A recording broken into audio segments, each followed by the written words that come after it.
É, vamos lá, meus irmãos. Bom dia. Deus abençoe a todos. 10 horas. E nós queremos começar em ponto para terminarmos também dentro do nosso horário, né? Vamos orar ao nosso Pai Celestial. Ah, quem estiver bem aí fora, por favor, encoste a porta. Se alguém vai sair, Davi, você pode fechar e encostar para mim, por favor? Isso. Obrigado. Vamos orar ao nosso Pai Celestial. Irmãos, Salmo, pode orar conosco, irmão Salmo? Abertura da EBD, por favor. Amém. Meus irmãos, hoje nós vamos estudar sobre a igreja de Pérgamo. Vamos ver se nós vamos conseguir cobrir toda a igreja hoje, né? Porque domingo que vem nós não vamos ter o estudo do Apocalipse. Então vamos ver se a gente consegue fazer o estudo todo da igreja de Pérgamo. Se não, a gente divide em duas partes sem nenhuma dificuldade, tá bom? Vamos ler ao texto de Apocalipse capítulo 2, o verso 12 em diante. Diz assim a palavra do nosso Pai Celestial, Apocalipse 2, o verso 12. Ao anjo da igreja em Pérgamo, escreva: estas são as palavras daquele que tem a espada afiada de dois gumes. Sei onde você vive, onde está o trono de Satanás.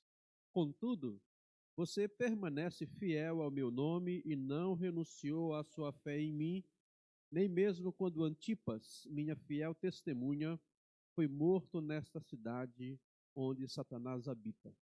No entanto, tenho contra você algumas coisas. Você tem aí pessoas que se apegam aos ensinos de Balaão, que ensinou Balaque a armar ciladas contra os israelitas, induzindo-os a comer alimentos sacrificados a ídolos e a praticar imoralidade sexual.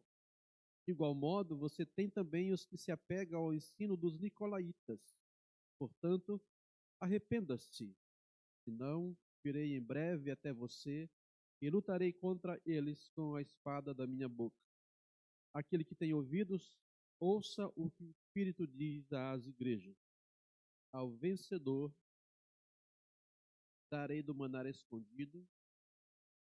No geral, a gente sempre faz uma introdução, né, da igreja, com algumas informações históricas e geográficas, para também nos facilitar a compreensão do que o texto sagrado quer nos ensinar. O tema da mensagem que eu escolhi, ou do estudo escolhido para Pérgamo, é um chamado à resistência.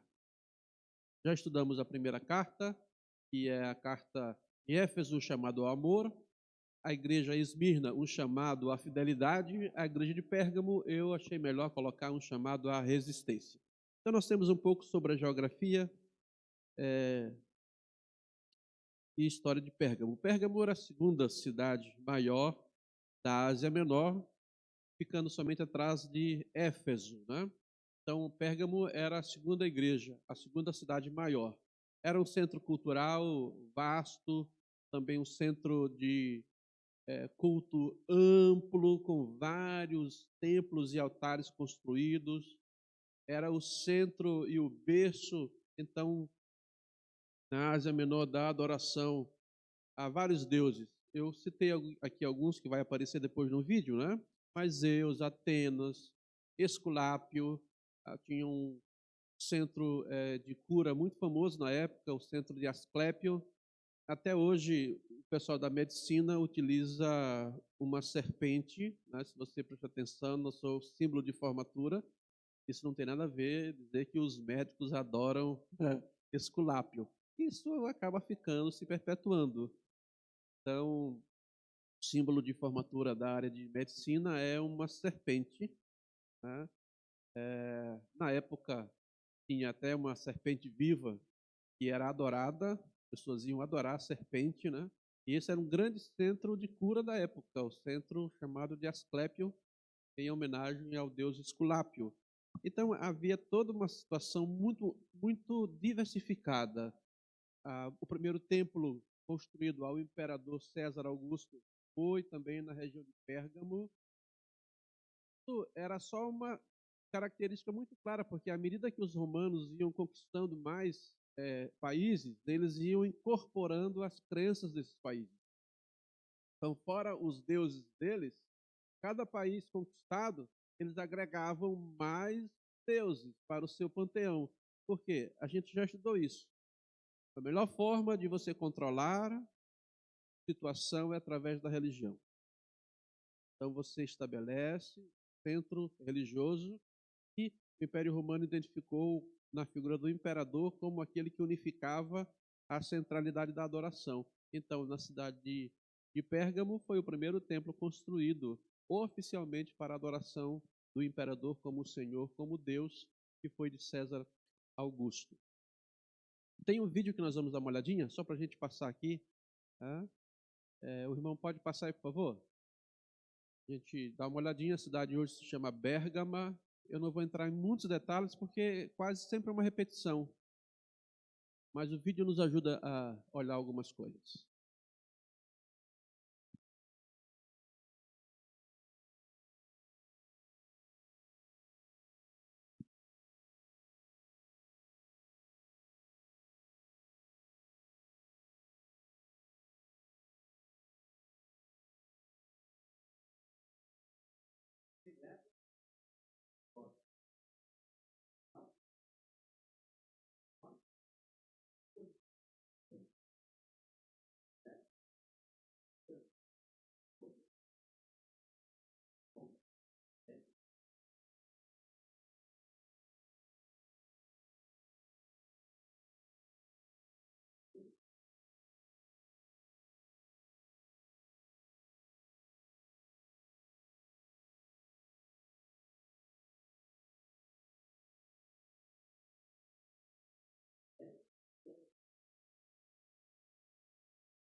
Isso, pode passar mais para frente.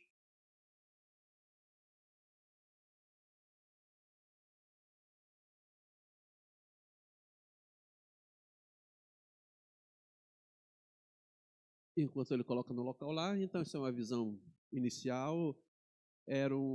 Caracteristicamente essas cidades da Ásia Menor, eles fazem escavações para também torná-las centros turísticos, né? Isso gera movimentação altíssima e que ajuda na manutenção financeira das cidades, né? Que hoje, em grande parte, elas já ainda existem.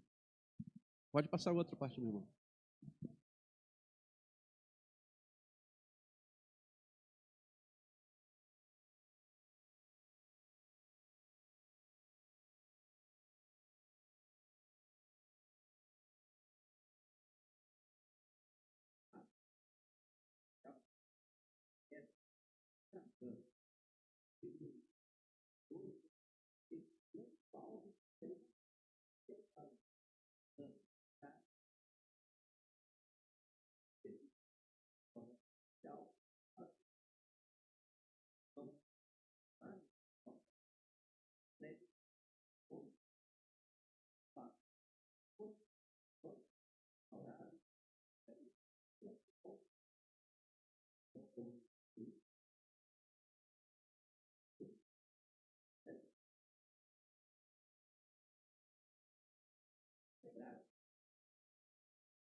Tá bom, meu irmão, só até aí. Obrigado. Só um panorama geral de como é a cidade hoje, e especialmente para nós, o que nos interessa é que Pérgamo era um centro multicultural de adoração pagã.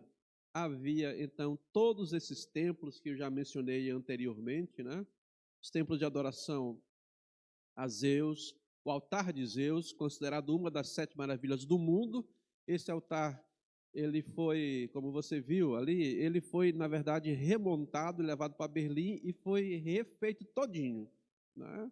É uma obra significativa para o tempo passado. Então, a ideia do culto a Baco, Esculápio, e também centro da adoração ao imperador, por ser a primeira cidade que erigiu um templo específico para adoração ao imperador. Muito bem. Passado sobre isso, rapidamente, então nós adentramos só para nos posicionarmos no mapa, né? Pérgamo está ali em preto, e eu sinalizei em vermelho a ilha de Patmos, onde João estava exilado, e a ilha de Patmos, então, ali. A gente já falou sobre esse mapa, não vamos perder muito tempo no bom sentido. Vamos para a apresentação. A apresentação de Jesus, como sempre, ele utiliza alguma expressão que lhe dá o conceito de autoridade. Então, a apresentação, estas são as palavras daquele que tem espada afiada de 2 gumes. É interessante que a gente possa aqui lembrar essa referência à espada de 2 gumes. Para cada igreja, Jesus se apresentou de um modo diferente, de acordo com a característica de cada igreja e de acordo com a realidade da época. Segundo as leis romanas, os governantes, eles eram diferenciados entre 2 grupos. Aquele que podia julgar, mas não podia condenar à morte, ou não poderia executar a morte, e aqueles governantes que tinham direito ao uso da espada. Esses governantes podiam julgar alguém e automaticamente matá-los, né? Então a sua palavra era a palavra final. Em Pérgamo, o administrador, o governante tinha a seu dispor esta lei de condenar alguém e de executá-lo automaticamente. Por isso, Jesus se apresenta para a igreja de Pérgamo como aquele que tem a espada afiada de 2 gumes, que nós já estudamos lá no capítulo 1. E eu não vou reestudar de novo essa expressão, por isso que eu disse que quem pegou o capítulo 1, quando chega no 2, já tem uma boa noção das coisas que são mais relevantes. Só posso aqui acrescentar que Jesus está dizendo o seguinte: há uma lei da espada, há um governante que tem o poder para ceifar a vida. Entretanto, a minha espada, ela é afiada de 2 gumes, mostrando que, de fato, a sua autoridade estava acima da autoridade governamental. Tá bom? Nós já estudamos a espada de 2 gumes. Mas se alguém quiser fazer alguma pergunta, a gente ainda pode tirar alguma dúvida se eu souber. Tá bom? Mas esta é a apresentação de Jesus Cristo à igreja de Pérgamo. Bom? Perguntas? Não? Vocês vão ver que hoje eu vou estar, como diz lá no Nordeste, hoje eu vou estar cagota. Eu vou estar acelerado, né? Para a gente não tentar não dividir em 2 lições. O inquérito começa, e ele está no verso 13, onde Jesus diz: sei onde você vive, onde está o trono de Satanás. No finalzinho do verso 13, ele diz: onde Satanás habita. Essa é uma discussão muito grande, e antes de entrar nela, é interessante que em todas as demais cartas, Jesus começa sempre assim: eu conheço a tua obra, o teu trabalho, a tua fidelidade, eu conheço, e fala sempre sobre a realidade da igreja, o que ela fazia. Em Pérgamo, o começo dele é diferente. Ele não diz: eu conheço as tuas obras, o teu amor, a tua perseverança, a tua fidelidade. O começo da carta de Pérgamo é: eu sei onde você vive. E isso é muito significativo, porque Jesus está levando em conta o contexto maior da cidade de Pérgamo. E aonde é que Jesus define que a igreja de Pérgamo existia?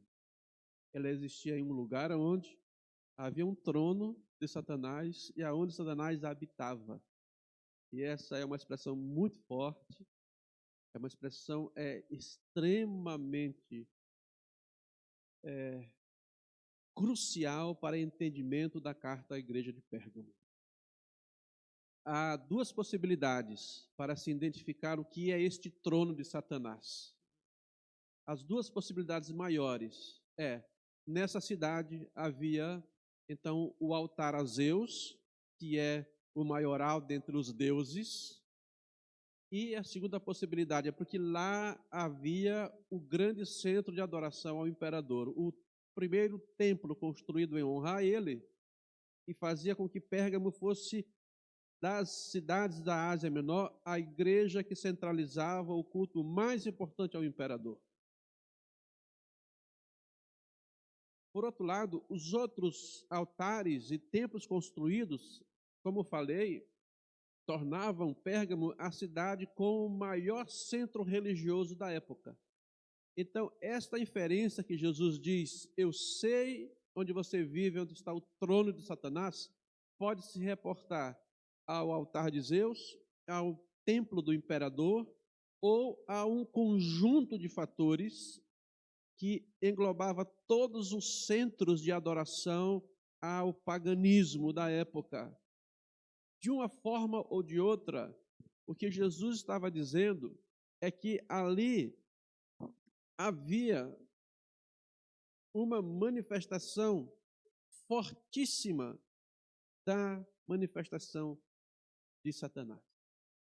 Todas as demais igrejas, se você for olhar com cuidado, têm essa visão de que Satanás está atuando. Mas em Pérgamo nós temos uma situação bem diferenciada. A ideia que Jesus apresenta é que a cidade era dominada pelo mal. A atmosfera significa dizer, o ambiente era maligno e, na visão do Cristo, era o pior lugar para se viver na época. Justamente por causa dessa concentração e de um domínio maligno fortemente estabelecido pela adoração e exigência ao imperador, a Zeus e aos demais deuses pagãos. Por isso, Jesus diz: essa cidade é onde Satanás tem um templo e aonde ele habita de fato e de verdade. É uma expressão muito forte. Muito, muito forte. Eu vou fazer aqui algumas considerações, os irmãos têm liberdade para falar. Fico imaginando que uma lição para nós é que, por mais difícil que seja o lugar aonde a igreja esteja, onde esteja você e eu, por mais complicado que isso possa aparecer, isso não nos deve trazer a ideia de que nós devemos nos deixar dominar pelo ambiente. Ao cristão cabe resistir. E ao mesmo tempo que resiste, cabe ao cristão enfrentar e dar passos. A igreja de Pérgamo não foi em nenhum momento instada por Jesus para que ela recuasse ou para que ela se mudasse para uma outra cidade, já que lá era um lugar tão difícil, tão complicado de sobreviver como igreja. Jesus não diz, saiam daí e vão para um outro lugar. Às vezes, para nós, é muito mais fácil, de acordo com a nossa realidade, a gente imaginar que se tivéssemos em um outro lugar, um ambiente mais favorável, não com tanta dificuldade quanto da época, mas um lugar mais favorável para a gente poder repartir o evangelho, seria sempre melhor. Né? Esse meu ambiente de trabalho aqui é complicado, eu vou sair daqui, eu vou para outro lugar, eu vou procurar outro lugar, porque a ideia do cristão não é, nesse momento aqui, a ideia de fuga, mas é a ideia de resistência e a ideia de dar passos adiante e permanecer como um farol que aponta para Jesus Cristo. Então, a gente precisa lembrar isso. Não há lugar ideal para o cristão. Há lugar aonde o cristão brilha a luz de Jesus Cristo. Eu acho que isso para nós é muito significativo. A gente não deve ficar escolhendo lugares, mas aonde estivermos é o lugar aonde nós apontamos para Jesus Cristo. Então Jesus não disse para a igreja, sai daí. Ele disse, fica. O lugar é difícil, é altamente maligno, mas eu coloquei vocês aí justamente por causa disso. Por causa disso.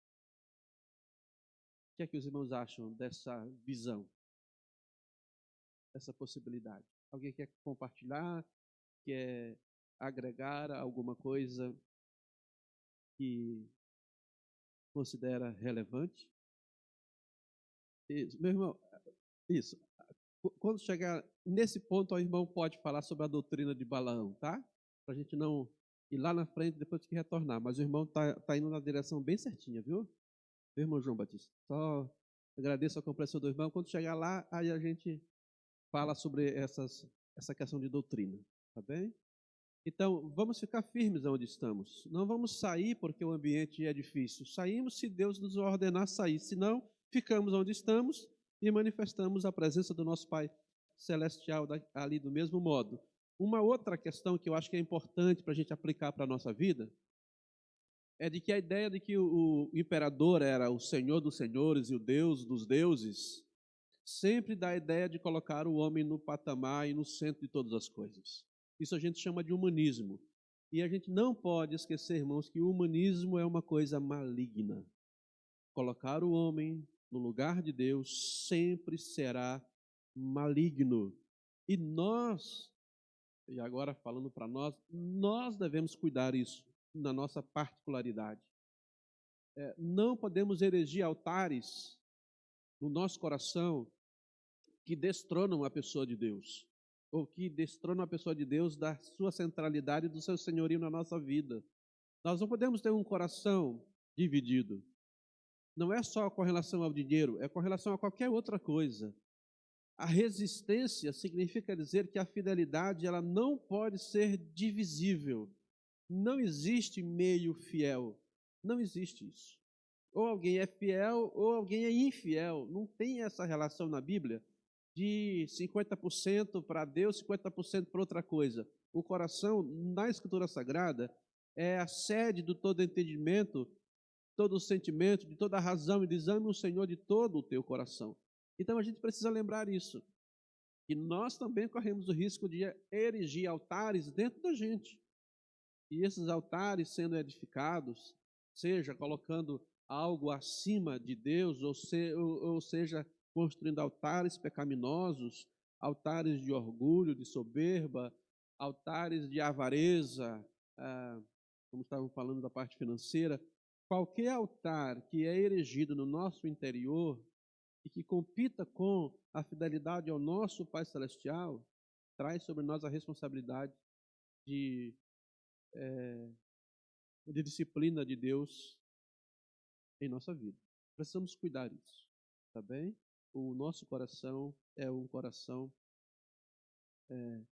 extremamente devoto ao nosso Pai Celestial. Há um elogio: sei que você conserva o meu nome e não negou a fé que você tem em mim.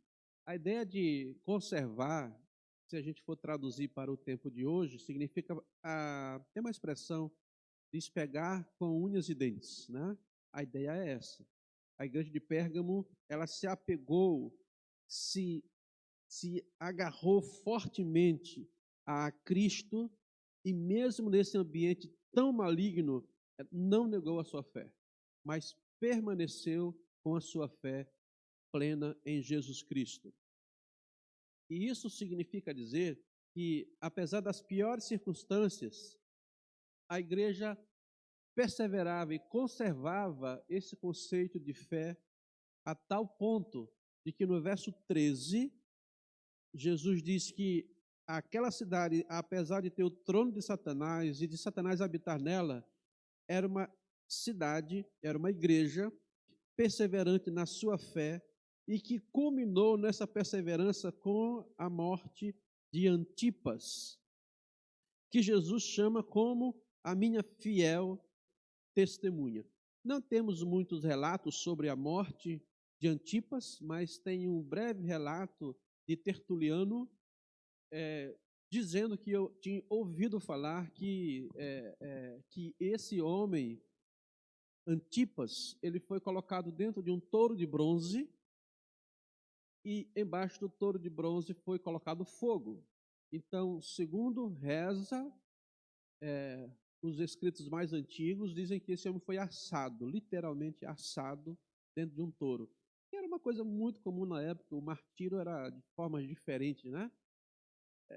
O que foi, Anilson? Achou esquisito? É complicado isso, porque não era simplesmente matar alguém. Matar alguém você matava em qualquer lugar, mas fazer isso publicamente era uma forma de mostrar autoridade.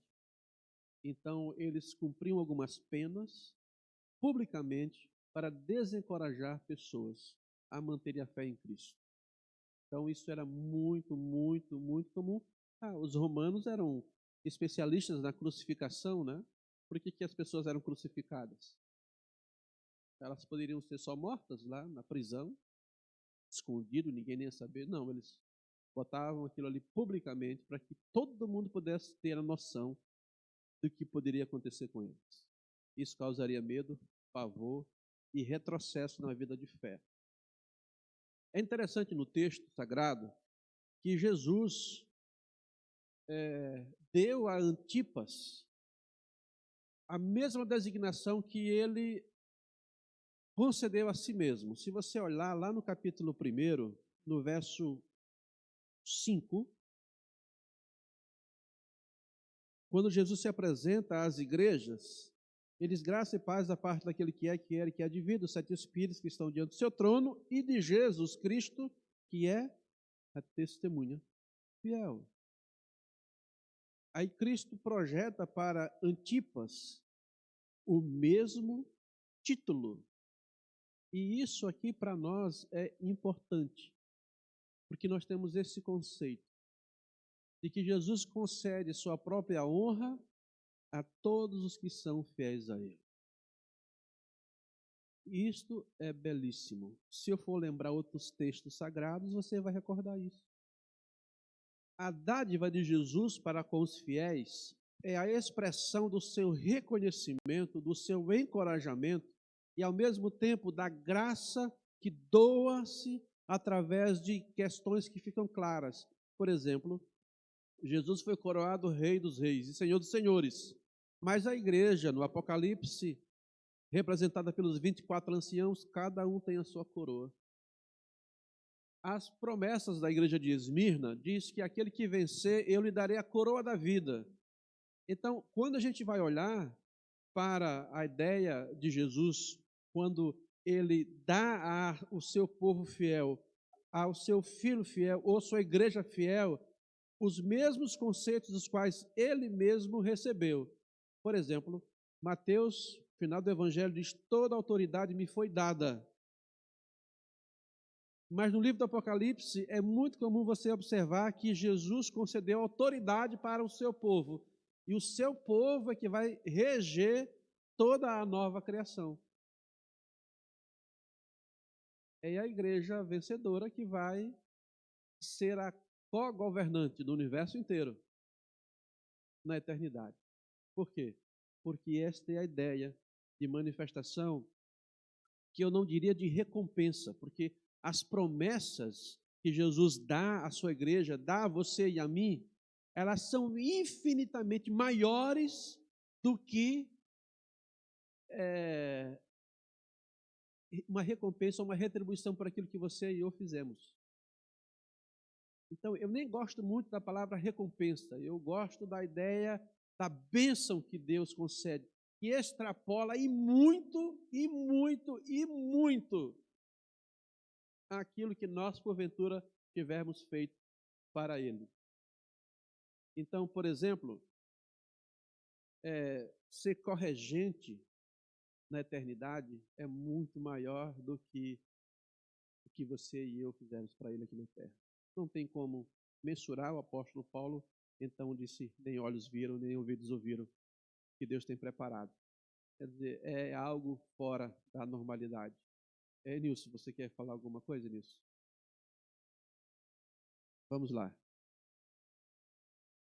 Não. Aqui a honra é sempre a ideia daquilo que é concedido na eternidade. Aqui. Tá? Então, Jesus tinha dito: eu sou a testemunha fiel. Em capítulo 1, verso 5. Agora ele diz a Antipas que, nesse contexto aqui, que já faleceu, que já morreu, que já foi martirizado, ele reconhece em Antipas a credencial que ele tinha, Jesus Cristo. Ele diz a Antipas: Antipas foi a minha testemunha fiel. Né? Hoje em dia tem muito essa expressão, não sei se é isso que você está querendo me perguntar. Hoje tem muito essa expressão de que Deus honrou alguma coisa, né? Não sei se é isso que você quer me perguntar. Eu estou ali passando uma situação difícil, aí Deus me abençoa, e aí a pessoa diz: Deus me honrou. Eu não sei se é isso que você está perguntando ou não. Essa é uma expressão que eu considero... Irmãos, cada pastor tem uma visão diferente em alguns momentos, isso é normal. Eu, pessoalmente, não gosto dessa expressão. Num tempo onde se diz que Deus honrou a vida de alguém, e sempre a honra é atribuída terrenamente a uma dádiva, simplesmente, né? De algo que foi recebido. Porque aí eu caio num paradoxo, né? Quando alguém passa por uma dificuldade e não recebe aquilo que queria, Deus não honrou. Quer dizer, Deus honra e desonra. É algo muito complexo. Eu não queria entrar nessa discussão, eu não sei se era isso que você estava pensando, mas a ideia do texto aqui é que a honra ela é conferida no princípio da eternidade. As coroas não são para serem ostentadas em vida, mas elas serão ostentadas na eternidade. E como diz Apocalipse 5, até as coroas elas serão depositadas aos pés de Cristo. Então, em vida, nós somos chamados para ser testemunhas fiéis, independente se formos perseguidos com morte ou sem morte. No nosso país é muito difícil a mortalidade pela fé em Jesus Cristo. Mas eu considero sempre a visão de que honra é algo que não pode ser removido em nenhum momento, em nada no aspecto. E isso na terra, para mim, não me faz muito sentido. Eu acho que a honra maior que nós temos, e diria que a honra que nós temos é uma só, é amarmos ao nosso Senhor, crermos nele. As demais coisas virão como bênção de Deus, dádiva de Deus. Mas tudo que se recebe nesta vida pode se perder nessa vida. Então, por exemplo, Salomão foi o homem mais sábio do mundo. Foi honrado por Deus com a sua sabedoria. Mas a sua sabedoria foi destruída. Ou a sua sabedoria o destruiu. Davi foi o homem segundo o coração de Deus. Esse é um dos textos mais difíceis de se entender, que eu já vi tanta gente tentar explicar e eu não consigo achar uma definição melhor. Mas foi um assassino, um adúltero, um péssimo pai de família. Então, tudo aquilo que se conquista em vida pode se perder em vida. Então, eu prefiro sempre imaginar que a honra ela é reservada para aqueles que ficarão eternamente com o Senhor e lá receberão aquilo que nunca perderão. Nunca perderão. Então, Deus nos abençoe em vida. Graças a Deus por isso. Mas é uma visão minha. Não gosto muito dessa palavra, dizer que Deus honrou a minha vida, Deus honrou fulano ou Beltrano, não gosto muito não. Mas é só uma visão mais particular de alguém muito fariseu. Tá? Ok? Nós estamos rapidão hoje, vocês viram, né? Vamos rapidinho aqui. Tem uma repreensão. Tenho, porém, contra ti. Aí a gente entra ali nas duas doutrinas que o irmão João muito bem estava falando, que era o conceito de quê? De relembrar a história de Balaão do passado. A doutrina aqui significa algo realmente mais forte, algo consolidado, algo que ocorreu na época do povo de Israel, de Números, capítulo 25, do verso 1 ao verso 5. Os irmãos lembram a história de Balaão? Se você não leu, o Velho Testamento leia. Eu estou lendo agora o livro do profeta Jeremias, de novo. Balaque, observando o avanço dos israelitas, ele tem medo, porque os israelitas viam que era uma horda conquistando tudo, sob o comando de Josué e sob o direcionamento da forte mão de Deus, braço forte e mão estendida. Aí Balaque sabe que não vai conseguir reagir, então ele contrata um indivíduo chamado Balaão, que era um profeta pagão, de alguma forma, só que Deus, só Deus sabe disso, de alguma forma Deus também dá a Balaão visões, e então Balaque diz, você amaldiçoa esse povo, para que ele não me conquiste. Aí dá lá uns trocos, né? Faz-me rir, né? Comer uma picanha, churrasquinho de primeira categoria, Balaque se anima, e ele vai para o monte e tenta amaldiçoar o povo de Deus. E tenta amaldiçoar e não dá certo, e não dá certo. E vai de novo. Aí ele vai de novo. Não dá, não tem como. Eu não posso amaldiçoar o que Deus abençoou. Bom, se eu não posso fazer isso, como é que eu vou fazer? Vou fazer de uma outra forma. Eu vou convidar os israelitas para que eles participem das nossas festas. O povo acostumado só a comer maná, né? Aquele negócio dessa história lá, vamos oferecer aqui umas guloseimas assim da primeira categoria. Os nossos jantares. Coisa boa, gostosa, né? Só que junto com isso, aquilo lá era um alimento sacrificado aos ídolos. E ao mesmo tempo, essas festas pagãs, elas eram recheadas com os cultos de prostituição. Então, quem participava desses cultos também tinha a possibilidade de se divertir sexualmente à vontade com as prostitutas, ou as sacerdotisas cultuais, para ficar mais chique. Né? Que eram mulheres que se dedicavam, se consagravam a um Deus e se ofertavam nesses lugares para que, tendo relações sexuais com quem quisesse, pudessem adorar ao seu Deus. Esses eram os deuses da fertilidade. É que é um estudo longuíssimo, que eu não tenho tempo, né? Mas especialmente dentro da cultura cananeia, o deus Baal, que você vê na Bíblia, largamente, Baal era considerado o deus jovem e a terra era considerada a deusa mãe. Então, na mitologia deles, Baal jogava sobre a terra a chuva, e a chuva então tornava a terra fértil, frutificava. Então, isso era reproduzido através das relações sexuais. Né? O, o jovem deus Baal lançava a água, a terra frutificava. Então, eles repetiam isso, por isso Baal e outras divindades sempre eram cultuadas com as relações sexuais, porque era a ideia de fertilidade. E os israelitas começaram a fazer isso. Começaram -se a alinhar com essas práticas, e aí é aquele velho detalhe que a gente aprende, que a história nos ensina, que se nós não resistirmos, nós acabamos nos tornando participantes das coisas que são contrárias à vontade de Deus. Às vezes, Satanás não consegue jogar dentro da igreja heresias, porque a igreja pode resistir a heresias. Satanás não vai, na maioria dos casos, botar na boca de um pastor e dizer assim: olha, Jesus é Senhor, mas, né, aquele detalhezinho bem sutil, uma coisinha bem simplória, que vai entrando na igreja e que vai minando os conceitos mais básicos da fé cristã.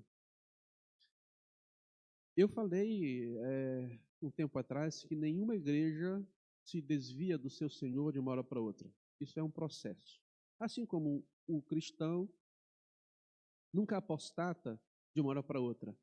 É um processo. Tudo é um processo. Tudo é um processo. Então, tanto a doutrina de Balaão com a doutrina dos nicolaítas sempre estavam associados a esse contexto de achar que a vida espiritual é desassociada da vida material. Os nicolaítas achavam que a conduta moral não era um problema, que poderia-se haver um casamento entre uma vida com Deus e uma vida imoral. Balaão também apontava para a mesma direção, de tal modo que a liberalidade sexual para a época, era considerado uma manifestação de espiritualidade. Parece coisa de doido, mas era. O irmão lembra qual era a igreja que tinha sérios problemas com a imoralidade? Qual era a igreja? Corinto. Se você for olhar com um olhar assim, bem atento, você vai perceber o quanto de imoralidade aquela igreja tinha. E que Paulo utiliza uma parte da sua carta para combater a imoralidade. Por quê? Porque dentro da cultura, a liberdade sexual era também manifestação de uma espiritualidade.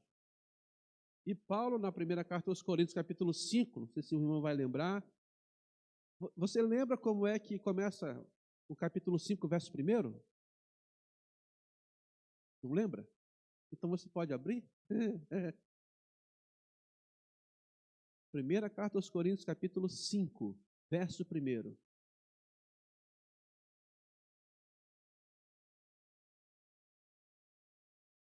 Porque o contexto é o mesmo, só muda a região, Ásia Menor para a Grécia. É o mesmo contexto. Como é que começa? Primeira carta aos Coríntios, capítulo 5, verso 1. Ou será que eu pensei no texto errado? Mas primeira carta aos Coríntios 5. Não, mas eu quero o começo.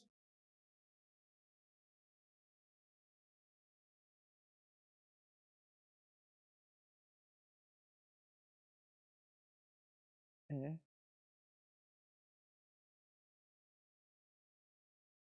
Isso. Há imoralidade que nem entre os pagãos se percebe, mas dentro da igreja tem. Justamente por causa disso. E Paulo vai argumentar muito sobre essa questão aí, que isso aqui não dá certo. Isso não é possível se casar as duas coisas, né? Então, esta é uma relação muito importante, porque, olha bem, Pérgamo era uma igreja que resistia, permanecia na fé, agarrava-se à fé em Jesus Cristo, contudo, ela tinha uma atitude de neutralidade, porque dentro da igreja ela coexistia com duas doutrinas, e as duas doutrinas eram contraditórias ao Evangelho. Então, na neutralidade da igreja, Jesus disse: eu tenho contra ti isso, que no teu meio você tem pessoas que seguem a doutrina de Balaão, que é a ideia de manter uma relação com aquilo que é consagrado aos ídolos, com a ideia da idolatria, com a ideia de moralidade, que também é combinado com essa forte influência dos nicolaítas, que também querem desassociar a vida espiritual da vida moral. Aí Jesus dizia: eu tenho contra ti isso. Por quê? Porque ao invés da igreja elevar as pessoas ou a cidade ou a cultura ao patamar de Cristo, estavam rebaixando o patamar para aquilo que era comum. Então, havia essa relação muito discrepante, né? Quais são algumas aplicações para a gente? O que é que os irmãos acham? Para nós como indivíduo e como igreja. O que aprendemos com essa questão que estamos falando? Vamos lá. O princípio que o irmão está falando, ele é relevante. Deixa eu ver aqui. Como é que eu posso exemplificar isso aqui? Por exemplo, no Velho Testamento, a palavra seria kadosh, que seria algo dedicado, algo traduzido normalmente por santo. No Novo Testamento, aí a palavra já vai ser aios. Significava mais ou menos assim: o templo é santo porque ele é separado e distinto de todas as demais construções. Aquele lugar é. No Velho Testamento, o sábado é distinto de todos os outros dias. Deus, ele é o supremo, aios, porque ele é distinto e separado de todos os demais. Então, a ideia sempre foi de separação naquilo que se fala da essência do ser. Não se deixar contaminar. Mas também a ideia de kadosh não é a ideia do isolamento, né? Porque senão a gente também vai ser um problema.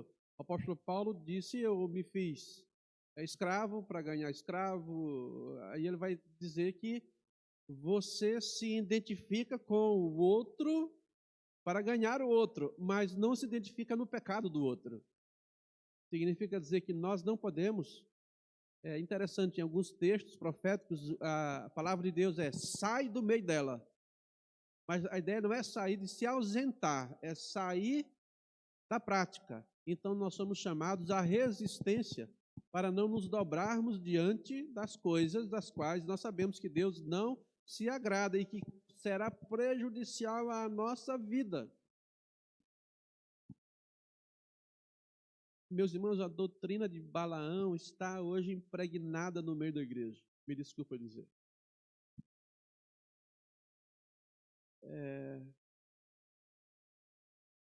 Nunca houve tanta imoralidade no meio da igreja como se tem nos dias de hoje. Imoralidade sexual. Ou eu estou falando bobagem? Infelizmente, a doutrina de Balaão está espalhada no meio da igreja. Problemas de adultério, fornicação. E como diz lá no Nordeste, eu não sei aqui, e o diabo a quatro.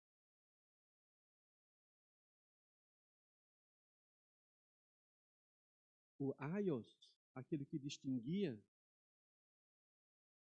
não distingue mais.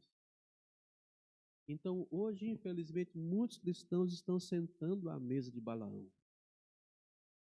E eles acham que isso não é problema, que está tudo bem, que Deus os ama, que Deus é amor, e que apesar de tudo isso, eu ainda posso manter uma vida com Deus,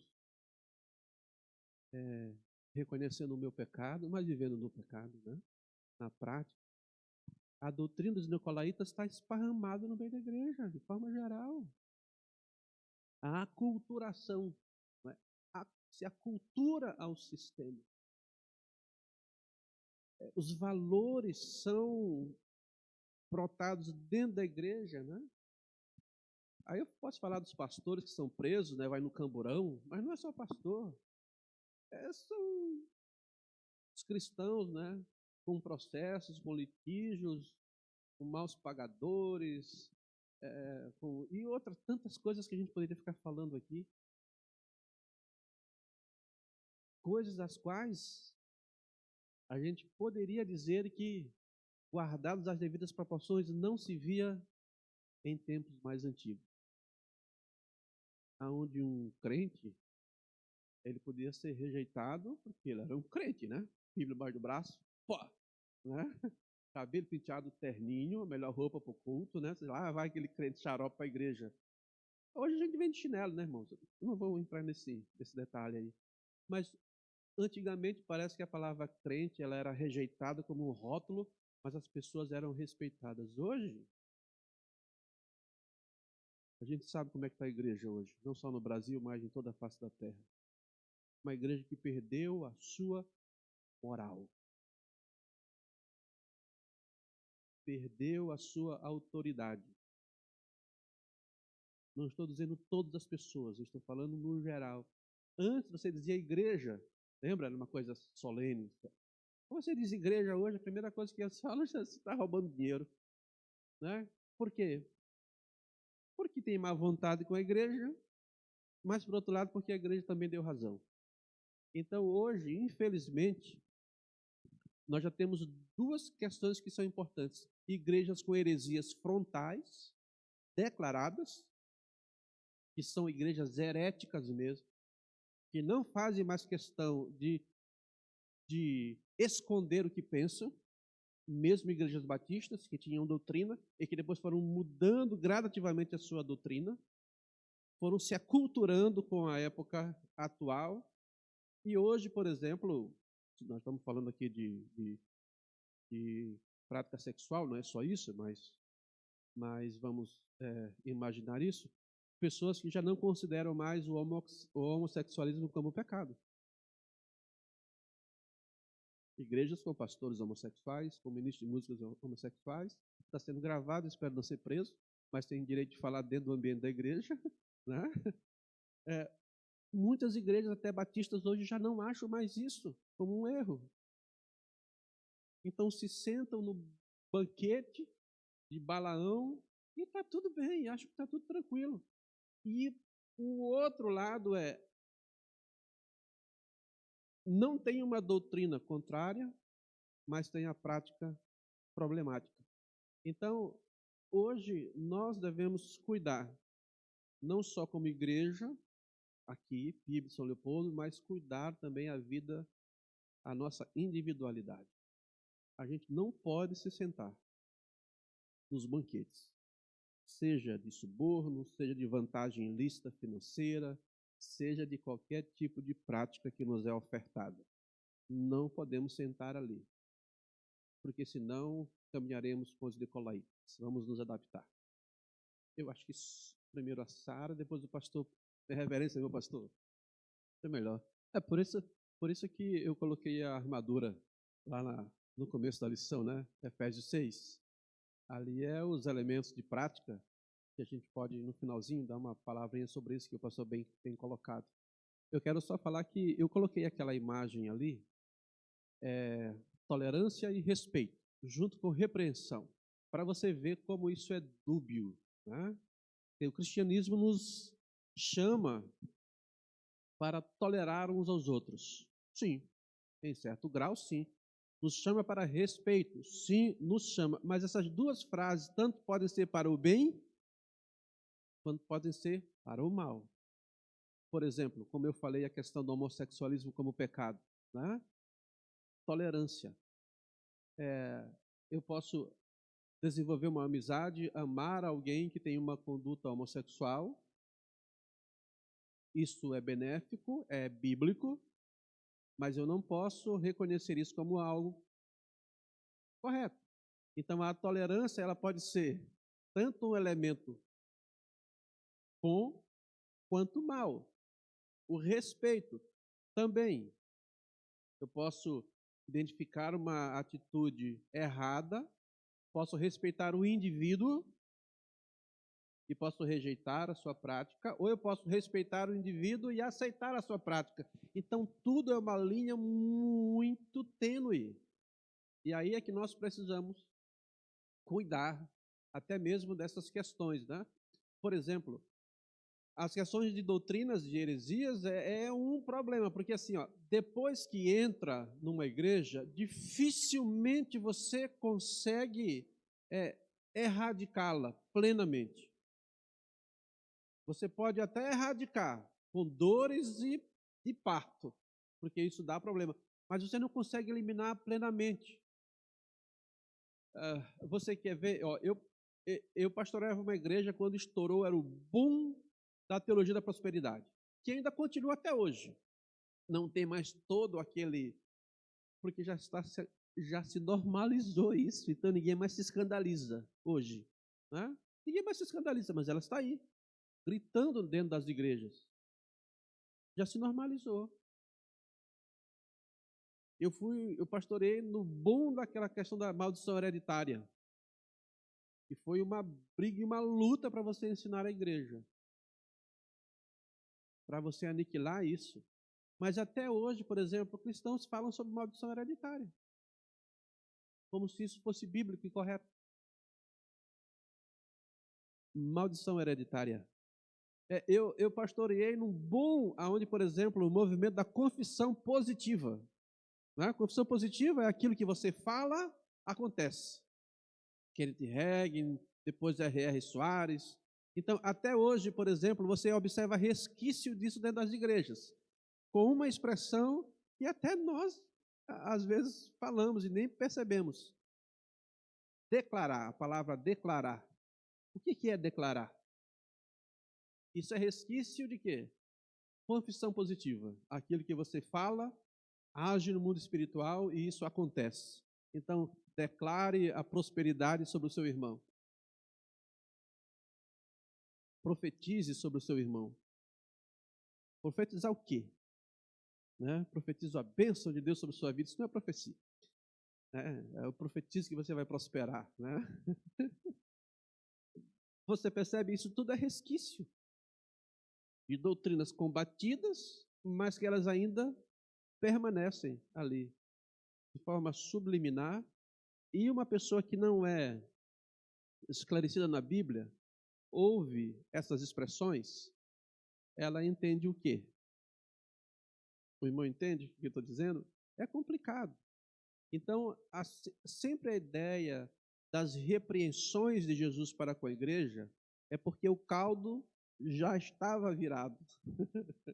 E ele tinha que ir lá e tentar erradicar aquilo que já existia. Mas depois que alguma coisa cresce, olha, a erva daninha é uma coisa para você aniquilar, né? Então, por isso que Jesus sempre tem essas repreensões para tentar nos ajudar a olhar para uma visão mais correta, né? Uma visão mais correta. Então, aqui, o relativismo dentro da igreja de Pérgamo era muito grande, como é a questão do relativismo hoje, a frouxidão moral, a, a, as propinas, os subornos, né? Que a gente aceita, né? Eu vou emitir uma nota fiscal, mas eu não emito. Né? Como não? Né? Ou outras coisas mais, né? Que a gente poderia aqui falar. a prostituição comercial, igrejas abrindo mão da sua doutrina em busca de se tornar uma igreja gigante, uma igreja grande. Hoje nós temos que lutar fortemente contra isso aqui, ó. Se você conseguir colocar. Opa, aqui tá. Era isso que Jesus estava alertando. O perigo de pagãos dentro da igreja. Pagãos aqui no bom sentido da palavra, de incrédulos, sendo aceitos, recebidos dentro da comunidade. Eu não estou falando de participar do culto, né? E de até mesmo exercer liderança dentro das igrejas. Infelizmente, isso está se tornando uma realidade. E aí Jesus disse, eu quero que você, ó igreja de Pérgamo, se arrependa.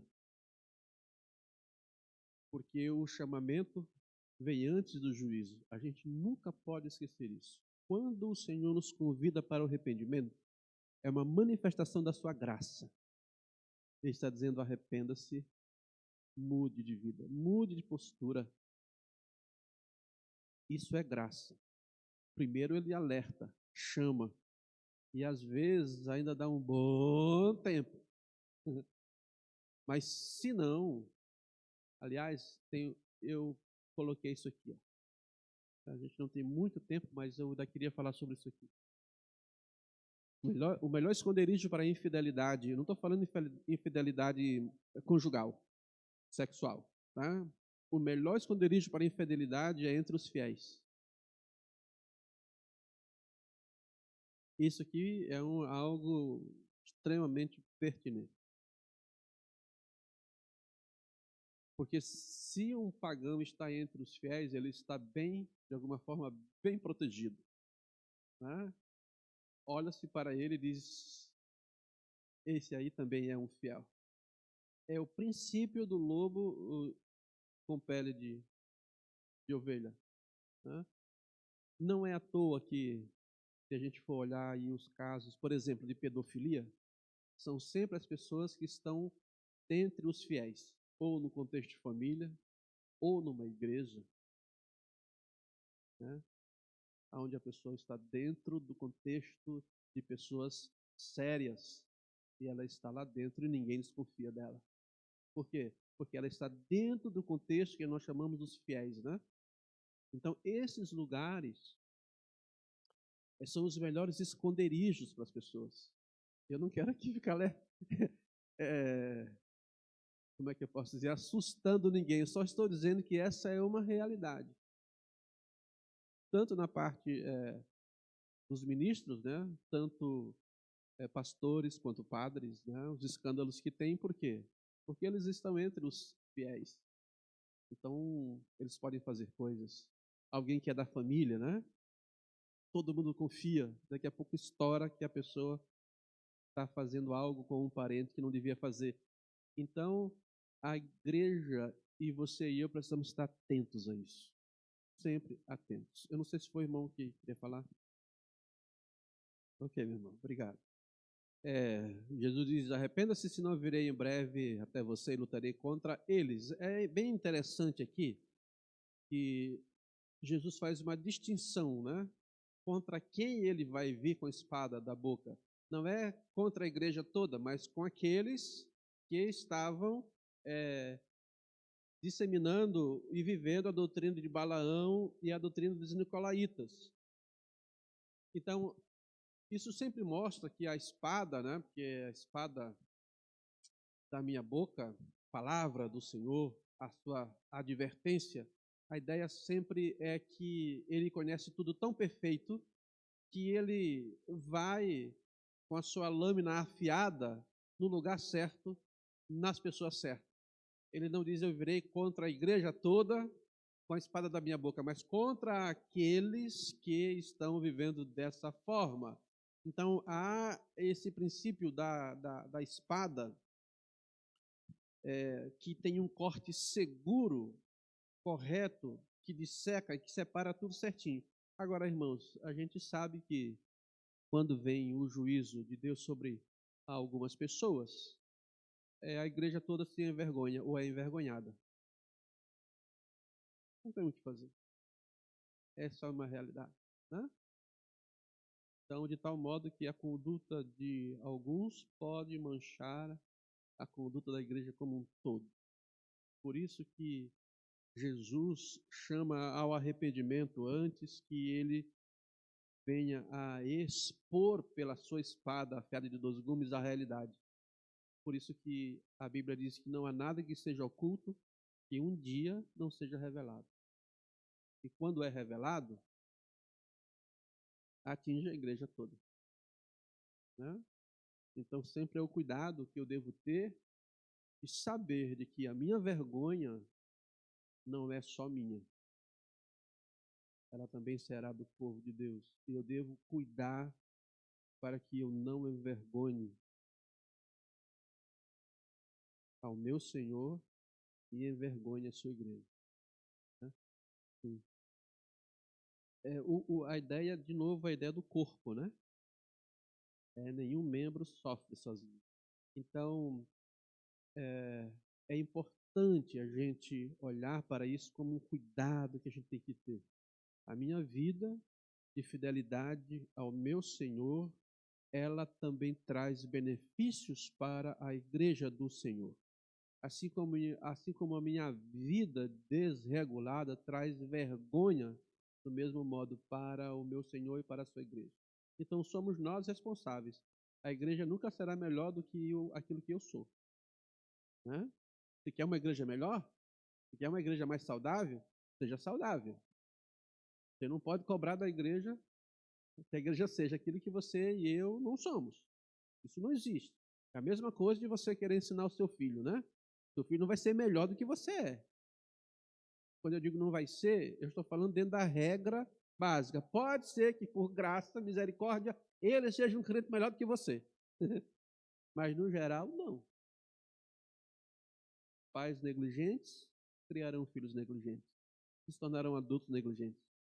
Essa é a regra normal. Mas não vou falar sobre pais hoje, né? Sobre mães, senão eu não termino a minha aula. Vamos lá. Então, é muito importante o tempo de arrependimento, e eu vou pular um monte de coisa para a gente poder terminar aqui. Tem uma promessa que é muito importante aqui. Já vou passar as duas. Quais são as promessas que Jesus fez para a igreja de Pérgamo e faz para nós também? Que aqueles que resistirem, aqueles que não se aculturarem, aqueles que mantiverem uma vida agarrada, apegada ao seu Senhor, comerão do maná escondido. Que coisa, que tal de maná escondido, né? É que aí eu só posso dizer, talvez, a ideia do Velho Testamento, né? Quando caía maná do céu, traz a ideia de que aquele maná que caía do céu, olhavam todos os israelitas fiéis e os infiéis. Todos eles tinham acesso ao maná e todos eles comiam. Então, acho que a ideia do maná escondido é a ideia de que esse maná ele é particular, só os fiéis poderão comê-lo. Só os fiéis poderão se assentar na mesa do seu Senhor e desfrutar desse maná que Roma não podia, que os pagãos não poderiam, que os nicolaítas, os baalamitas não poderiam ter acesso a esse maná. A ideia, de novo, é a ideia de comida. Banquete, de novo, acesso à mesa do rei, convite para sentar e comer, porque a gente já estudou sobre isso. Comida é algo tão importante na Bíblia, porque sempre dá a ideia de reconciliação e comunhão. Então, Jesus de novo traz a ideia de um maná, de uma comida que ele estava dizendo àqueles que rejeitarem os banquetes, aqueles que olharem para esses banquetes da doutrina de Balaão, da idolatria, da imoralidade, do suborno, de tudo mais que não presta, esses que rejeitarem terão uma comida melhor, um banquete melhor. E aí Jesus estava dizendo assim, recusem essa oferta dos seguidores de Balaão e de Nicolau, rejeitem o banquete deles. O banquete deles não é nem sombra e nem figura do maná escondido. que eu tenho para vocês. Então pensem nesse maná. Nós devemos pensar nisso, irmãos. Pensar no que Deus tem nos prometido. E ao pensarmos sobre isso, as demais promessas desta vida, as demais ofertas dessa vida se tornarão insignificantes diante da grande promessa de nos assentarmos na mesa do nosso Senhor. Olha que coisa maravilhosa. Jesus dizer, sente aqui. Fique aqui, tem um lugarzinho para você. Aí a gente senta lá, está aqui, ó. Ó o maná, aqui para você. Agora você pode comer à vontade. E você pode agora se deliciar com tudo de bom e do melhor que eu tenho para você. Isso é o convite bíblico. Uma pedrinha branca com um novo nome escrito nela. Talvez figuras daquilo que existia na época de julgamento, quando um juiz ou um jurado ia decretar qual era a sentença de alguém que estava sendo julgado, se tirasse uma pedra escura era condenado, se tirasse uma pedra branca era absolvido. Ou talvez pedrinhas que significavam e que tinham escrito o nome das pessoas nelas. De alguma forma Jesus diz uma pedra branca com um novo nome, Velho Testamento, de novo. O nome de alguém que é mudado, que não é mais Jacobas de Israel, que não é mais tantos personagens bíblicos, oi? Não é mais Abrão, será Abraão. Uma nova identidade, um novo ser, uma nova pessoa. Então, essa também traz a ideia da pedrinha branca, a dádiva de que em Cristo nós temos uma nova identidade, uma nova pessoa que será altamente bela, altamente que será tudo aquilo que nós somos criados para ser e não somos nessa vida. Uma nova pessoa, uma nova identidade em Cristo na eternidade. Então, é esta nova pessoa que se assentará com o Senhor e ceará com Ele. E Ele comigo e com você. Então, somos chamados para resistência. Somos chamados para resistirmos. Será que eu consigo voltar aqui? Não. Volta lá para o slide final para a gente orar e encerrar a nossa aula. Alguém levantou a mão, se tiver 30 segundos, porque eu quero terminar. Tu estava se espreguiçando, Enilson. Rapaz, eu ainda tenho que ouvir uma coisa dessa, né? Eu ainda tenho que ouvir uma coisa dessa, né? É brincadeira. Então somos chamados à resistência. Já fomos chamados para amar ao nosso Senhor. Já fomos chamados para sofrer pelo nosso Senhor. E hoje somos chamados, volta um pouquinho, a primeira figura lá do soldado lá. Volta mais lá, volta mais uma. Aí. E hoje somos chamados para resistir. Amar, sofrer e resistir. Que Deus nos ajude. Quero muito um dia estar ali, sentado na mesa com o meu Senhor. Quero muito vê-los em algum momento lá. Não sei se partirei antes ou depois, mas gostaria muito de revê-los todos lá, para que juntos comamos do maná escondido, para que juntos estejamos na ceia do nosso Pai Celestial. Fique firme. Tu vai me procurar lá? Não. Eu quero sentar na mesa lá do canto lá, né? Lá do cantinho lá do cantinho. Não, por favor. Vamos ficar firmes, irmãos. Vamos resistir a tudo aquilo que nós sabemos que é contrário ao nosso Senhor. Vamos ficar em pé? Vamos orar?